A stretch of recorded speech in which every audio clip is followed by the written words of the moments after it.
पहिलं भगवंत उडी घालून त्यांना वाचवतो, नाहीतर तेही कारण एवढं जबरदस्त हे वाहन आहे की कोणाच्याही सामर्थ्याने हे तरण्यासारखं नाही. पुरामधना उडी मारणारी मंडळी आहे, आपण पाहिलं नदीमध्ये उडी मारणारी मंडळी पलीकडे निघाली ओंकारेश्वरा, पण ओंकारेश्वरा सकट बुडाले तर 1961-62 साली झालं. तसं आता कोण उडी टाकणार त्याच्यात? हा महापूर आहे, हा अनेकांना घेऊन जाणारच आहे, घर दार सगळंच. अशा महापुरामध्ये उडी टाकत नाही. पण आपला उडी टाकण्याचा प्रश्नच नाहीये, आपण पडलो आहोत त्याच्यात. संसार हा महापूर, आपण उडी टाकण्याचा हा प्रश्नच नाहीये. जन्मजन्मांचा संसार पाठीमागे लागल्यामुळे या महापुरामध्ये आपण आहोतच आहोत आणि तेही वाहत चाललो आहोत. नुसता महापूर आहे का आपल्या संगतीला आणखीन काय काय मंडळी आहेत ते त्याचं वर्णन समर्थन केलं. म्हणजे आधी महापूर म्हटल्याबरोबर संपला. आपण वाहत जाणार बुडणार याचं काही आता शंका बाळगण्याचं कारण नाही, कारण तो महापूर आहे, साधा पूर नाही. साधा पुरात पट्टीचे पोहणारी निघते, तसं महापूर याच्यामध्ये कोणी पोहणारा निघणार नाही, तो वाहतच जाणार.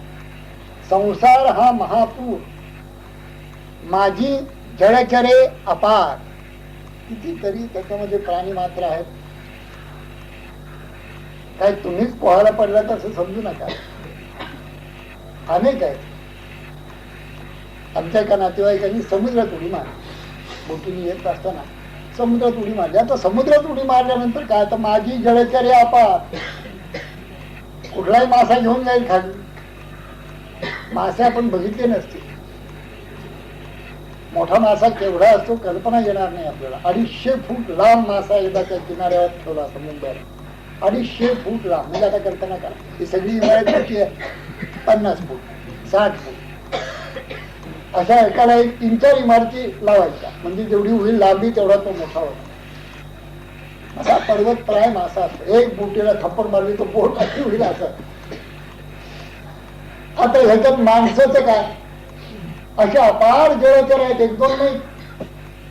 माझी जळचरे अपार, डंखू धावती विखार, काळ सर्प. म्हणजे जो सर्प चावला असताना, हा काळ रूपी सर्प चावला असताना मनुष्य वाचण्याचा काळही संभव नाही, तसे विषारी सर्प ह्याच्यामध्ये आहे. विषारी सर्प, काळ रूपी सर्प, डंखू धावती, चावा घ्यायला केव्हाही तयार. असा हा संसार, असा हा संसार गोड करून घ्या असं परमार्थ म्हणतील का? कोणी परमार्थातला कोणी परमार्थी जो असेल समर्थांसारखा ज्ञानवांसारखा तो म्हणेल का? ते फार फार तर काय म्हणतील, मग तुम्ही आता पडलाच आहात, संसार सुखे करावा, नाही भाजनी परवानगी. खरं म्हणजे त्यांचं मत असं आहे की संसारातला एकदम तो अंतर्मुख हो, टाकायला नको, जायला नको. संसारात राहून तू उलट उलट उलट माघारी प्राण्या फिरगोते खासी, भराला पुर मायेचा लोंढा वाघुनी आजास. भवनदीचे पाणी सखया मोठ्या उढी, ते किती ओढ आहे याला कल्पना आहे. तू सद्गुरूला शरण जा, हेच ज्ञानोबांनी सांगितलं, हेच मुक्ताबाई सांगतात, हेच समर्थही सांगतात की त्याला भावार्थ बळानी शरण गेल्या गिरीच्या संसारातल्या महापुरातना कोणी तरला असं आतापर्यंत झालं. उडी टाका या महापुरात असं कोणी साधू संत, कोणी शहाणा मनुष्य सांगितलं उडी टाक. मग संसार करायला सांगतात ते आधी प्रपंच करावा नेटका हे म्हणतात. ते पुष्कळ ठिकाणी संसार आणि प्रपंच ह्याच्यामध्ये साधू संतांनी फरक केलेला. संसार म्हणजे हा, त्या वासना, त्या कल्पना, त्या ममता, त्या काय ज्या आहेत त्या, तो काम, तो क्रोध, तो लोभ, तो मत्सर, माझं तुझं, हे सगळं हा संसार. प्रपंच ह्याचा अर्थ पुष्कळ ठिकाणी आपल्या चरितार्थाचा जोपर्यंत संसार करतोय, जोपर्यंत देहधारी आहे, तोपर्यंत आपल्या चरितार्थासाठी करण्याचा उद्योग, असं प्रपंच याचा अर्थ पुष्कळ ठिकाणी समर्थन केलंय. काही ठिकाणी संसार आणि प्रपंच एकच केलंय, पण पुष्कळ ठिकाणी प्रपंच याचा अर्थ आपल्यासाठी आपण स्वतः कमवावं असं त्यांचं मत आहे. कोणावरही अवलंबून राहता कामा नये, आपली भाकरी आपण कमवावी आणि आपण खावी असं त्यांचं म्हणणं आहे. हा प्रपंच असं त्यांनी म्हटलंय. प्रपंच करावा असं जेव्हा म्हणतात तेव्हा अगदी लग्नच केलं पाहिजे असं नाही, मुलं बाळच असली पाहिजे असंही नाही, असं त्यांचं मत नाही. तसं जर असतं तर ते पळाले नसते. मोठी संतांच्या सांगण्याची मोठी गंमत असते आणि त्यामुळे आपल्याला गोंधळ होण्याचा संभव. रामकृष्णांनी एकदा तवा आणायला सांगितलं. का तवा फुटका होता झालेला, एक तवा घेऊन ये म्हणून एका शिष्याला सांगितलं. तो तवा आणण्यासाठी बाजारात गेला. 2, 3, 4 तास चांगला व्यवस्थित तवा पारखून आणून त्यांनी महाराजांच्या पुढे ठेवलं की हा तवा आणला. महाराजांनी एकदा बघितलं ते तव्याकडे, त्याच्याकडे म्हणाले, अरे एक तवा आणण्यासाठी जर 2-2, 3-3 तास तू खर्च करायला लागला तर तू ध्यानाला बसणार तरी कधी. आणि झालं, संपलं त्याचं विचारायचं. त्याने आपला तवा उचलला, आतमध्ये नेऊन ठेवलं. पण तवा आता गेले 2 तास फुकट गेले आपल्या, असं महाराजांचं म्हणणं. मग दुसऱ्या एका शिष्याला काही निमित्ताने काही एक भांड आणायला सांगितलं. त्यात त्याने ऐकलं होतं. तो 5 मिनिटात जाऊन बाजारातलं भांड घेऊन आला. रामकृष्ण म्हणाले, काही बघितलंच तरी का? 5 मिनिटात तू आलास म्हणजे काही बघितलंच का? फुटका असलं म्हणजे असं का संसार करायचा असतो म्हणजे आधी पाहिजे.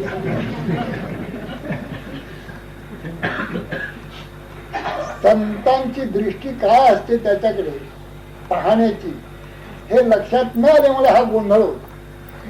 त्याला 2 तास न फिरता त्यांनी लवकर यायला पाहिजे होता असं म्हणणं म्हणजे पाहून आणायला पाहिजे होतं एवढं म्हणणं आहे. गृहीतच आहे ते. अजिबात जायचं भांड दिसेल ते पळायचं नाही त्या दुकानात नाही. प्रपंच आधी प्रपंच करावा नेटका याचा अर्थ समर्थांचा असा आहे की प्रपंचाला जे गुण लागतात ते गुण आधी मिळवल्याशिवाय पारमार्थाचे मोठे मोठे गुण हे येऊ शकत नाही. सगळ्या संतांना हे माहिती आहे की जेवढा काही आपण परमार्थ करतो, प्रपंच करतो तो अत्यंत असत आहे. आपलं हरिस्मरण असत आहे, आपलं नामस्मरण असत आहे, आपलं ध्यान असत आहे, ह्याची काहीच जरूर नाहीये. देव असत आहे, गुरु असत आहे. न निरोधो न चोत्पत्ती न बद्धो न च साधक न मुमुक्षु न वै मुक्त इत्येषा परमार्थता. मांडुक्योपरी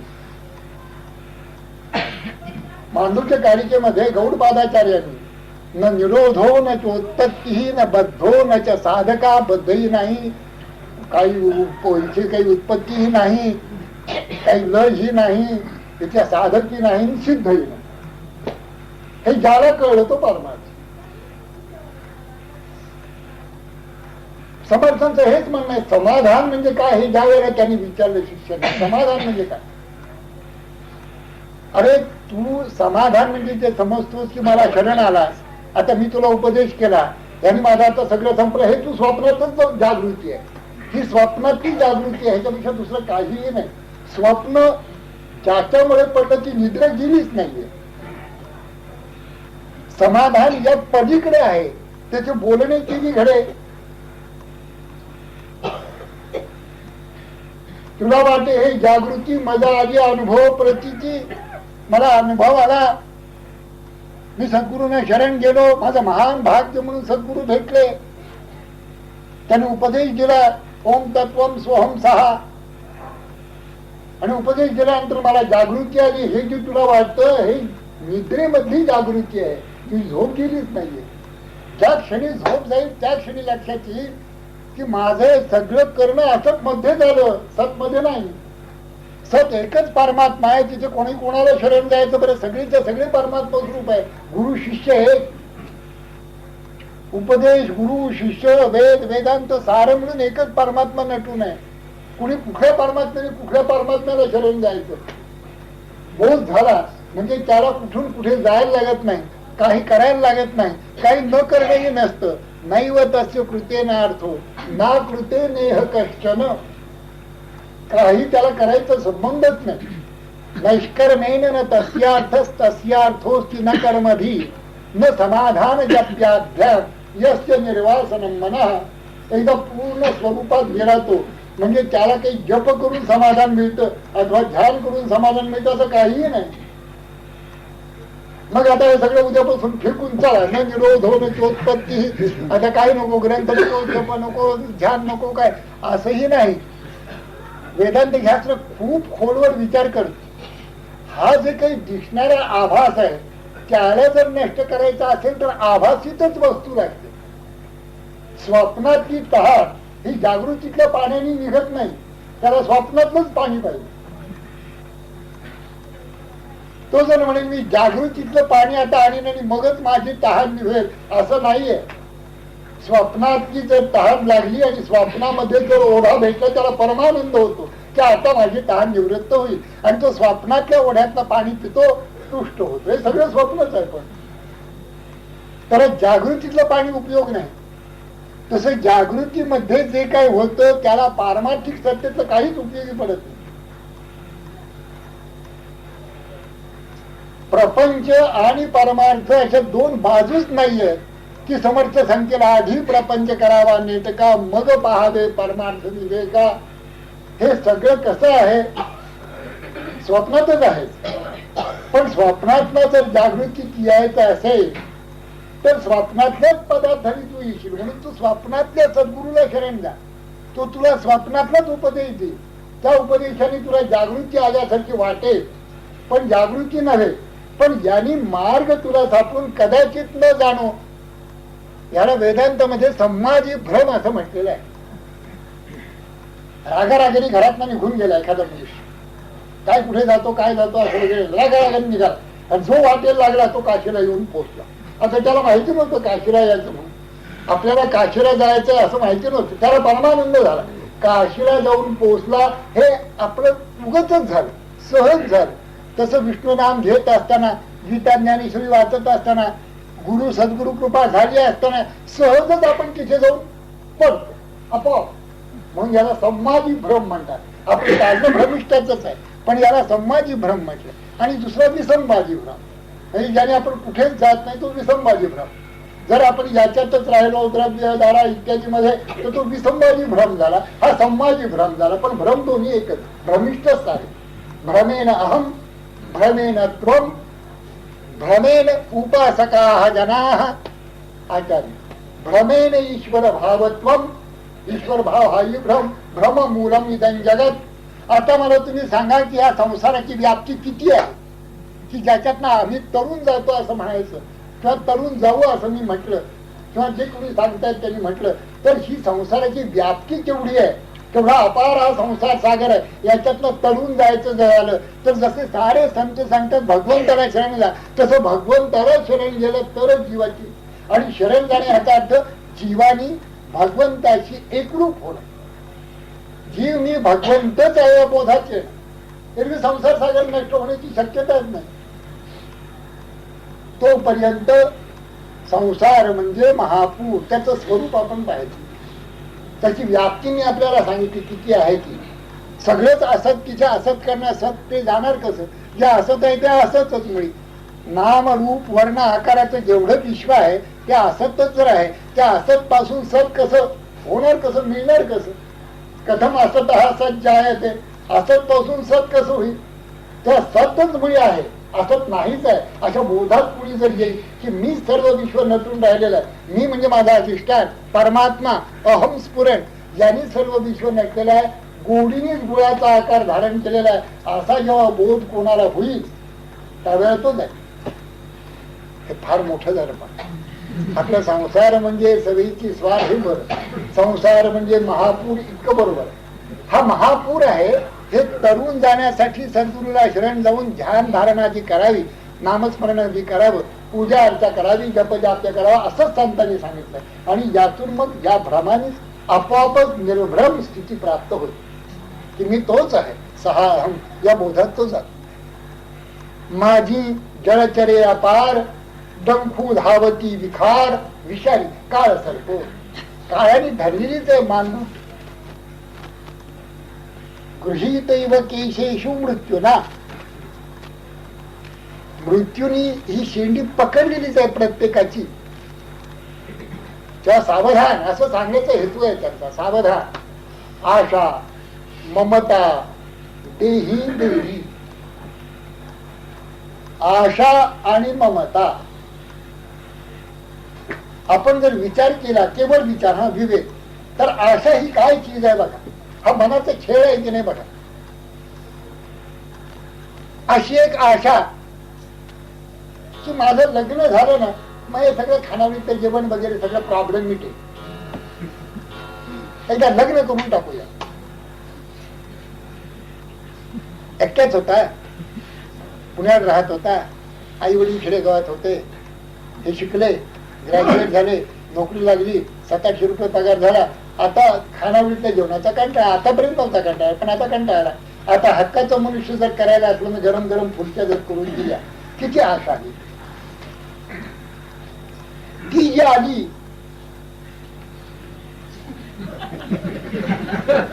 ती यालाच म्हणायला लागली की तुम्ही जर मला गरम गरम फुलक्या द्या, त्याला संपली आशेचा चक्का चूर झाला. आशा इतकी जबरदस्त आहे, काय कशी काय लागली हे कळत नाही. लागलं एवढं खरं माणसाला. आतापासून इथेपर्यंत आशा आहे, अगदी मृत्यू समयी देखील बाळासाहेब जर भेटले असते आत्ता तर ही कशाला आशा पाहिजे. भगवंत आपल्या सन्निध आहे, भगवंत आपल्या जवळ आहे, त्यांनी कधी तुला सोडलेलं नाही. आशा धरावी परमेश्वराची, आशा परमेश्वराची धरायची. का आणखीन बाळासाहेब, काकासाहेब, मामासाहेब, दादासाहेब कुणी आहेत, लांब कुणी सांगलीला आहेत, कुणी मिरजेला आहेत, कुणी दिल्लीला आहेत, ते आता येणार कधी, तिथपर्यंत हे जाणार.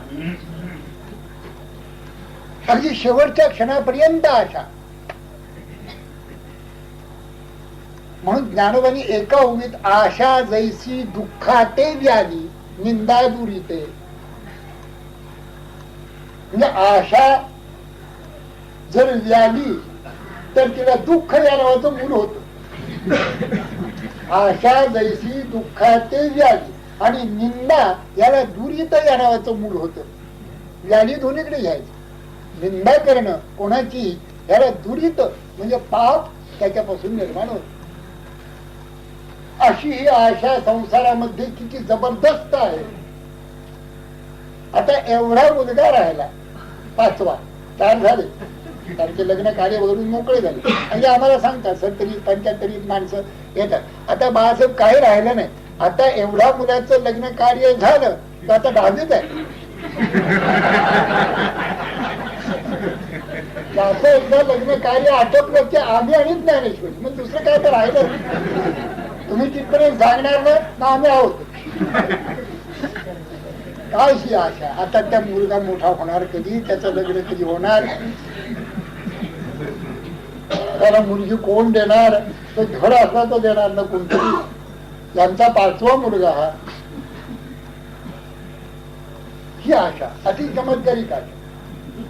मुलींचे लग्न, मुलीचं लग्न झालं तर तिला जर 4 वर्षात मूल नसतं तर त्याची काळजी. तिला एकदा मूल झालं की याच्या आशा सफल. काय व्याप हा संसाराचा. म्हणून पहिला शब्द संसारा महापूर आहे, काळ सर्प त्याच्यामध्ये याचा पहिला शब्द आता संसाराचं वर्णन करताना आशा.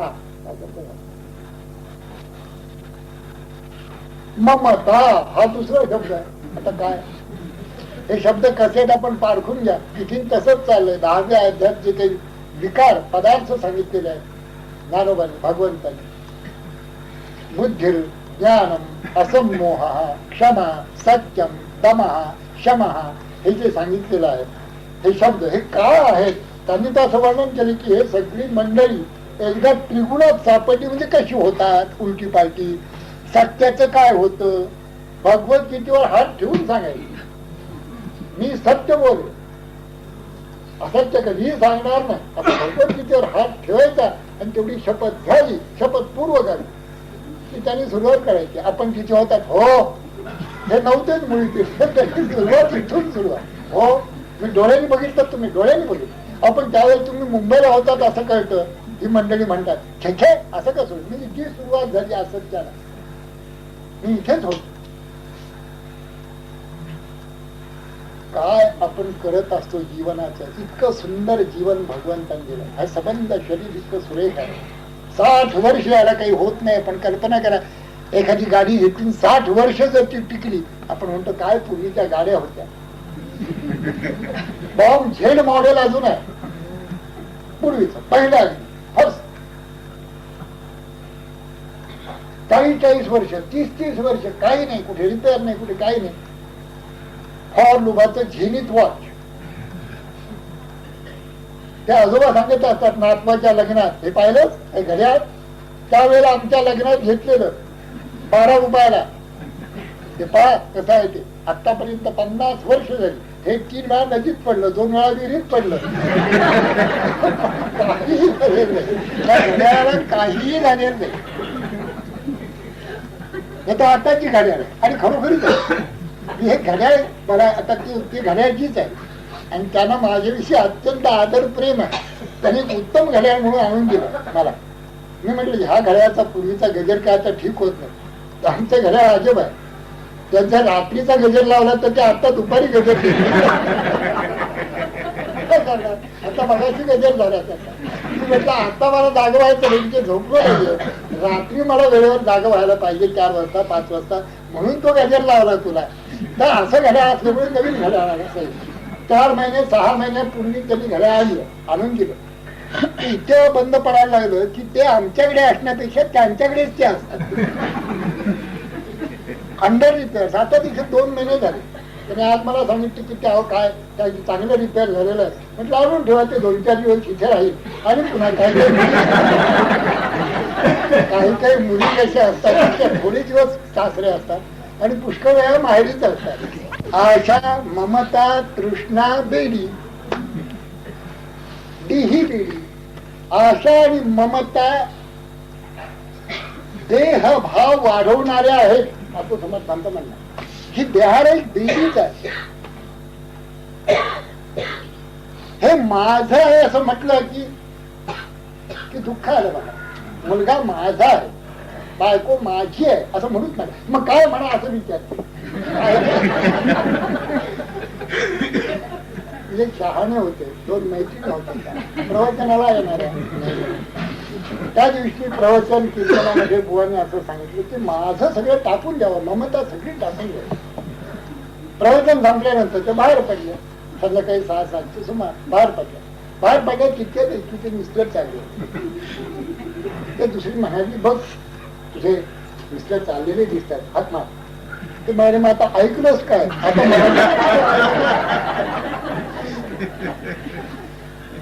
असे शहाणे लोक असतात. ममता टाकायची आहे म्हणजे माझं स्वामित्व असं मला जे वाटतं ते टाकायचं. ममता टाकायची याचा अर्थ काय आहे ते माझंच आहे. भगवंत म्हणतो अरे बाबा तुझंच आहे पण माझं म्हणू नको, तू असं म्हण तुझं आहे.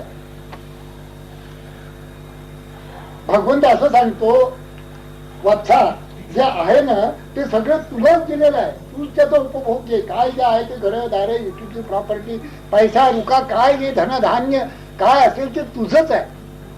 पण तू माझं म्हणू नकोस. तू एवढंच पथ्य पाळ की ते माझं म्हणू नकोस, तू असं म्हण हे तुझं आहे. भगवंत म्हणजे ममता समजून जे जे आहे ते भगवंताच आहे. संत ज्या प्रकाराने ममता टाकतात हा अगदी सोपा मार्ग. यासाठी शरणागत व्हायचं भगवंताला. भगवंता जे आहे ते तुझंच आहे. आपण सर्व पूजेच्या शेवटी देखील इदं मम ब्रह्मार्पणम ब्रह्माविर ब्रह्माग्नौ ब्रह्मणाहुतम हे सगळं ब्रह्मार्पण आहे. सगळं माझं नाहीच आहे. इदं मम हे माझं नाही असं आपण म्हणतो आणि पुन्हा म्हणतो अरे ती माझी संधीची परी चांदीची होती म्हणजे इदं मम म्हणत असतानाच हे सगळं लक्षात घ्या. पुष्कळ वेळा व्यवहारामध्ये जरी मी माझं असा शब्द वापरलेला असला वापरला जात असतो आणि ते योग्यच आहे तरी देखील सकाळी उठल्याबरोबर भगवंताला प्रार्थना करायची की भगवंता जेवढं मी आणि माझं असं माझ्या तोंडून येईल त्याचा अर्थ तू आणि तुझंच आहे असं समज. कारण काही काही वेळ ते करायला लागतं. हे दुकान कोणाचं परमेश्वराचं म्हटलं तर तू तुझ्यामुळे दुकान समजा विकायचं असतं. आता आपल्याकडे होत नाही दुकानदारीने दुकान विकायचंय पण तर विकायचं म्हटलं तू जर आला घ्यायला बा हे दुकान आपलं आहे ना, नाही भगवंताचं. आता त्यांनी काय करावं, त्याला सांगायला पाहिजे हे माझं दुकान आहे, मीच त्याचा मालक आहे, मीच धनी आहे. पण असं सांगत असताना लक्षात घ्यावं की मी इज इक्वल टू तो, अहम म्हणजेच तो. रमाधिदेव हा, तुम्ही तूच आदिदेव आहे, तूच पुराण पुरुष आहे, तूच पुरुषोत्तम आहे, तू सर्व काही आहेस माझं. माझा देह, मन, बुद्धी, माझं जे काय आहे ते सर्वच्या सर्व संसारासकट, या जीवनासकट सर्व तुलाच अर्पण केलेलं आहे असा बोध असा. म्हणजे ममता संपली. नाहीतर ही आशा आणि ही ममता हे दोन शब्द अशी चमत्कारिक आहे. परमार्थ जर कोणाला करायचा असेल तर या दोन शब्दापासून त्यांनी बाजूला राहायला पाहिजे आणि केवळ विवेकाने देखील होऊ शकतो. तुम्ही ज्या आशा आणि ममतेचं स्वरूप लक्षात घ्या. एकदा स्वरूप लक्षात घेतलं की त्याचं स्वरूप असं आहे, मूळ अधिष्ठान देहाचं आहे. त्या दोन्ही गोष्टीला हे आशा आणि ममता काय करत असेल तर जितकी आशा तुम्ही वाढवाल, जितकी ममता घट्ट कराल, तितकं देह बुद्धी अधिकाधिक घट्ट होत जाते. हे सगळं देहाला लागलेलं आहे. आशा काय ना ममता काय. एकदा देहाची बुद्धी टाकली एखाद्या महापुरुषाने आणि तो सोहम बोधात गेल्यानंतर आशाही नाही ममता दोन्ही गेली. मग आशा ममता देही देडी या देहाला अडकवणाऱ्या बेड्या आहेत आशा ममता. देहबुद्धीमध्ये पाडणारा हा खोडा आहे आशा ममता. देहबुद्धी आणि वाढते आणि सगळ्या संतांप्रमाणे समर्थांचे म्हणणं असं आहे, देहे बुद्धी ते आत्मबुद्धी करावी, देहे बुद्धी निरूपणी विसरावी. असं सगळं देहबुद्धी, देहबुद्धीचा अनिवार्य वारा असं ज्ञानोबा म्हणते. देहबुद्धीचा अनिवार्य वारा आहे हा कोणालाही जरा लागू देता का नाही. हा देहच मी, देहोहम इथून आपल्याला निघायलाच पाहिजे. बाहेर पडले की दुसरं गत्यंतरच. आशा ममता देही बेडी याच कोणी आणखी सुसरी त्याकरिता की ताडा तोडी स्वरूपापासून तोडून टाकतात माणसाला, बाजूला नेतात किंवा लक्ष्य तोडतात माणसाचे. काही वाटलं तो अर्थ केला तरी येतो. या कोणी आशा ममता या सुसरी आहे संसाराच्या या महापुरामध्ये तुम्ही पडलेले आहात, आपण पडलेलो आहोत. संसाराचं पाणी जर आटायचं असेल तर हरिभक्ती, नाम आणि ध्यान याच्याशिवाय दुसरं गत्यंतरच नाही. तरच संसार सागर संपून जातो, राहतच नाही. पण जर कुणी हरिभक्ती न करता संसार करत असेल तर या आशा ममता रूपी सुसरी त्याला कशात तोडत असतात, लचके त्याचे काढत असतात. हे आपण सगळीकडे बघतो. मरायला टेकला तरी हे जात नाही, दुसरी सोडत नाही, तंगड धरलेला आहे. आशा रूपी सुसरीने एक पाय धरलाय, ममता रूपी सुसरीने एक पाय धरला. आता करा काय गडबड करायची, तरी तो गडबड करतो. जसं ज्ञानोबाने एक अर्धा केलाय, तर सापाच्या तोंडात बिडूक अर्धा केलाय. दरदूर सापे गिळत तू आहे उभा, उभा गिळतोय तो त्याला. आता फक्त एवढं तोंड त्या साप दरदुराचं त्या बेडकाचं आहे. पण पलीकडे एक माशी बसलेली त्यांनी पाहिल्याबरोबर दरदूर सापे गिळत तू आहे उभा की तो मासिया वेटाळी जिभा. त्यांनी वेटाळी असं ठरलं म्हणून मी फिरवून दाखवली. वेटाळी म्हणजे काय, त्याच्या तोंडाला पाणी तिथे हा अर्धा गेलाय, पाहून गेलाय, फक्त तोंड राहिले. 2 मिनिटात तेही जाणार आहे. बेडूक जरा मोठा असल्यामुळे हळूहळू गिळत. तर तेवढ्यामध्ये त्या माशीला वेटाळी जिव्हा तैसे प्राणी कवने लोभा वाढविती तृष्णा. ज्ञानोबा काय लोभ सुटलाय माणसाला की तृष्णा ही वाढवतात. अर्धा गेला, 60 वर्ष झाली, 70 वर्ष झाली की त्याचं मग वाढदिवस साजरे करायचे. आणि वाढदिवस साजरे केल्यानंतर ते तरी काय, त्यालाही असं वाटतं की काय मोठा झाला आणि तू लहान झाला. जयाचे वय धाकुटे होय, बळ प्रज्ञा जिरोनी जाय, त्याचे नमस्कारीची पाय वडील म्हणून. आणि यांनी काय केलं म्हणून त्याचे पाय नमस्कारायचे? आता काही नाही, नुसता वाढला. 40 वर्ष झाला, 50 वर्ष झाला, 60 वर्ष झाला, 70, काही केलं नाही त्यांनी. ना हरिस्मरण केलं, ना ध्यान केलं, ना गीतेला आला, ना ज्ञानेश्वरीला आला. प्रत्येक वेळेला त्याला विचारलं बाळासाहेबांनी येतोच का, त्यावेळेला उत्तर त्यांनी दिलं की आता एवढं झालं की येतोच. असं एवढं कधी झालंच नाही. एक ग्रस्त आमच्याकडे राहतात समोरच, आमच्या समोर आळीतच. ते नेहमी मला विचारतो, बाळासाहेब तुमच्याकडे काय चालतं रोज रात्री? भेटतो रे भेट. त्यावेळेला घरी ज्ञानेश्वरी होती, तिकडे नव्हती. सत्यसाई निलयम मध्ये नव्हती, घरी होती. 23 वर्ष घरीच होती. काय चालतं? मी म्हटलं तिथे ज्ञानेश्वरी सांगितली जाते. मग मला यायला हरकत नाही. म्हटलं केव्हाही या, दार उघडच असतं. कधी कोण सांगतं? म्हटलं तिथे आलात मी तुम्हाला कळेल. हे संभाषण गेली 10 वर्ष चालू आहे, कोण कधी आले नाही. आता काय सांगावं या माणसाला, कसं हे सुटत नाही. बरं किती वर्षाचे झाले? जवळपास 500 वर्षाचे झाले. मी या ज्ञानेश्वरी संपूर्ण फेरी घालत असे ना, त्यावेळेला हे ग्रस्त वर्तमानपत्र वाचत आडवे पडले. आता 500 वर्षाचं रात्री झोपताना वर्तमानपत्र वाचू नये एवढी साधी अक्कल, एवढी त्याची झोपताना हरिस्मरण पूर्वक झोपावं. इतर ज्ञानेश्वरीची एखादी उभी पाहावी, काढावी, त्याचं चिंतन करता करता झोपावं. झोपताना कसलं वर्तमानपत्र? सकाळी उठल्याबरोबर आणि रात्री झोपताना एवढं तरी कोणाला अटक केली, कोणाला सोडलं विचारूच नका. विचार करू अजिबात विचार करू नका. हरिस्मरण पूर्वकच झोपा, हरिस्मरण पूर्वक उठा. एवढ्या 2 गोष्टी जो करील तो मुक्त होईल. बाकी मध्ये काय जे 10-7-8 तास मिळतात तुम्हाला जीवनामध्ये, सकाळचे दुपारचे, काय ऑफिस असेल, धंदा असेल, आपला धंदा प्रामाणिकपणाने करा, नीट करा, स्वच्छ करा. असं होऊ नये की रात्री झोपताना आपण उगच हे केलं, असं करायला नको, असं वाटू नये. असं वाटावं की हे केलं खुलं होतं, हृदय मोकळं होतं, आतमध्ये काहीही नाही, असमाधान कुठेही नाही, खिन्नता कुठेही नाही. आनंदात झोपा, आनंदात उठा. परमेश्वराने किती सुंदर विश्व निर्माण केलेलं आहे तुमच्यासाठी ते पहा. तुमचं शरीर इतकं सुरेख आहे. लख चौऱ्याऐशी फेरे फिरकर सुंदर नरतनु पाया, कमल मुख राम भजन कोट. आणि जो कुणी घेत नाही ना राम नाम, त्याला कबीर असं म्हणतात, कहत कबीरा सुन भय साधो आया वैसा गया. आला तसा गेला, काही त्याचा उपयोग झाला नाही. तुम्ही धन्य आहात, तुम्ही भाग्यवान आहात. तुम्ही ज्ञानेश्वरी ऐकता, दासबोध ऐकता, भागवत वाचतात, संत वाङ्मय वाचतात, त्याची आवड निर्माण झाले, गुढी निर्माण झाले, यथाशक्ती काही ध्यान नाम सगळं करतात.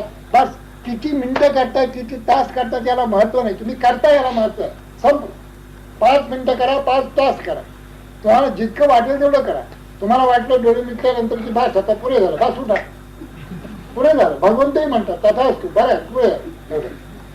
तुम्हाला काही कोणाचा आणखी उद्धार करायचा नाहीये, तुमच्या पुरतं मोकळं करून घ्यायचं.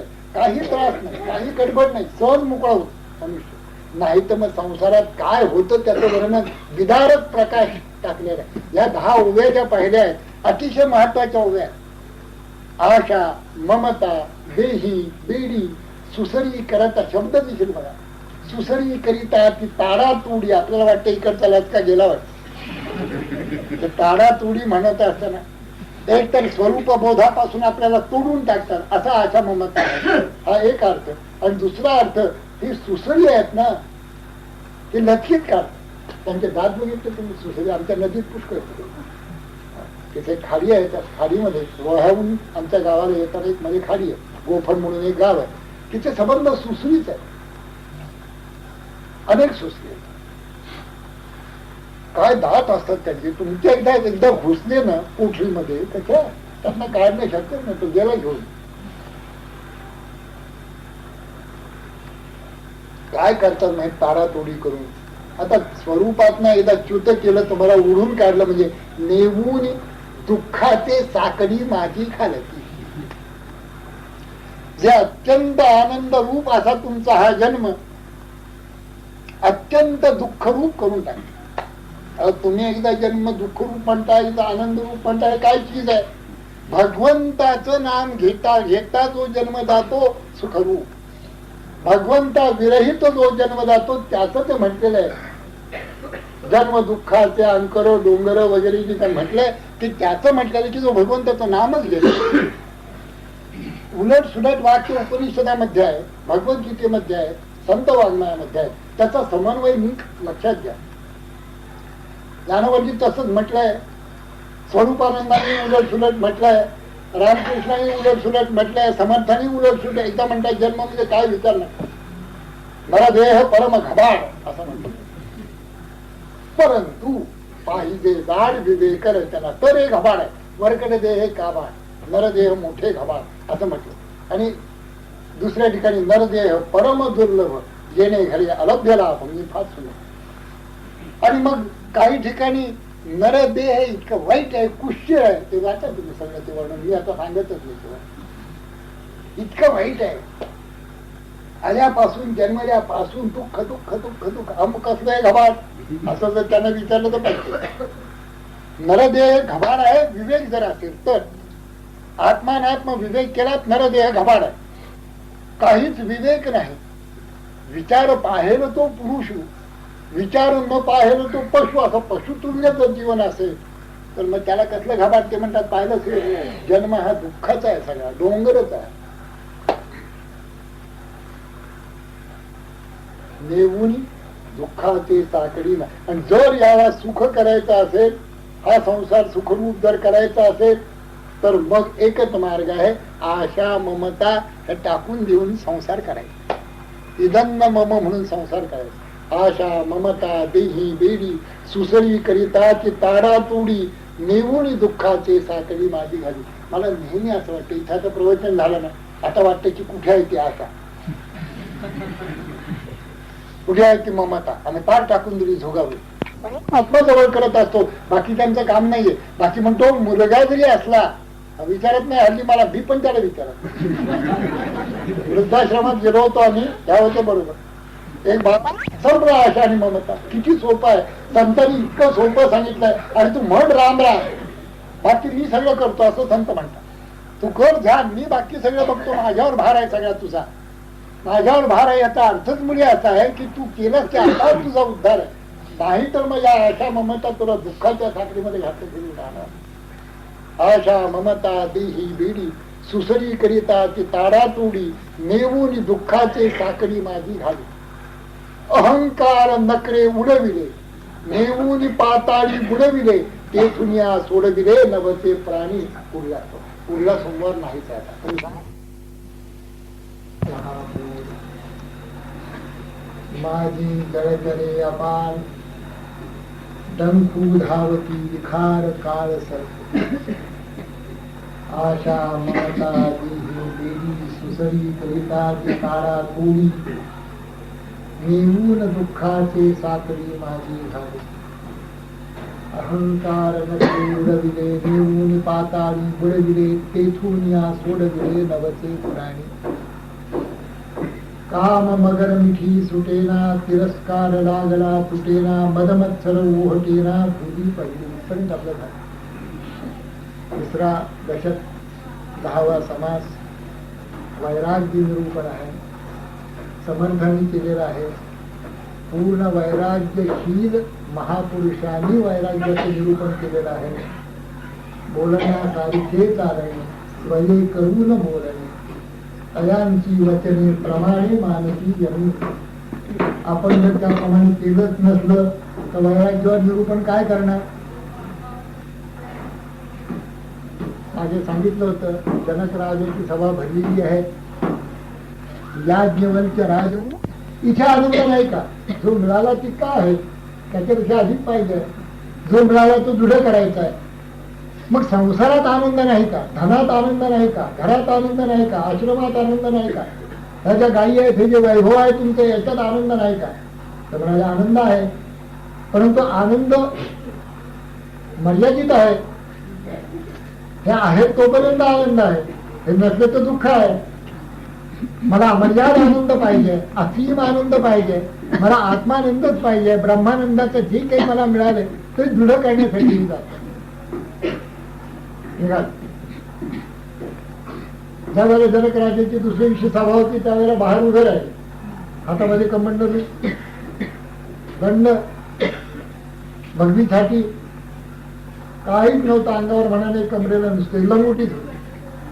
भस्मचर्चा केलेली अशा ठेवून उभे राहिले.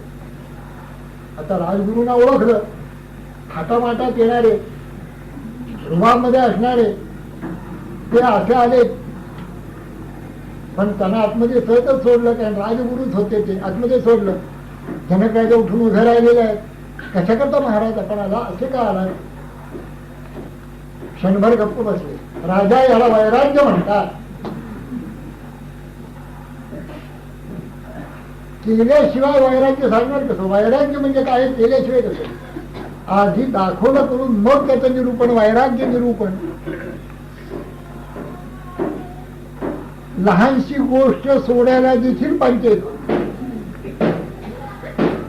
आपण म्हणतो आपलं असोसिएशन आहे, 2 वर्ष 4 वर्ष 5 वर्ष त्याची पंचायत होते. सोडणं हे कठीण जातं. इथे सर्वावर पुरुषी पद्धत टाकायचं निघालं.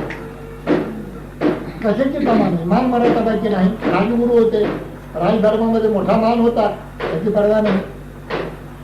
पैशाची पर्वा नाही, सुवर्णाची पर्वा नाही, घरादाराची नाही, पत्नीचे नाही. निघाले. याला वैराग्य म्हणतात. आधी केल्यानंतर मग जर सांगितलं तर त्याचा परिणाम होत असतो. थोड पोलीस असं करत असतात. जे पोलिसांत होऊन गेले त्यांनी असे हात पाळणा आजपर्यंत चालत आणलेला आहे. समर्थ त्याच परंपरेतले होते. थोर सत्पुरुष होते, महान पुरुष होते, समर्थच होते.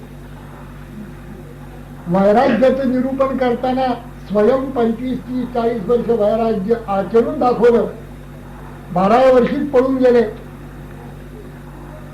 लग्न समारंभात पळून गेले. लंगोटीशिवाय काही अंगावर समर्थन केले. समर्थांचा कुठलाही फोटो बघा, लंगोटी फार झालं ते छाती. ह्याच्यापेक्षा आणखी काही तुम्हाला सापडणार? एक उभी, एक माळ रामनाम जपण्यासाठी, ह्याच्यापेक्षा काही सापडणार. त्यांनी हे वैराग्याचं निरूपण लिहिलेलं असल्यामुळे याला महत्व आहे या समाजाला. म्हणून हा समाज घेतला.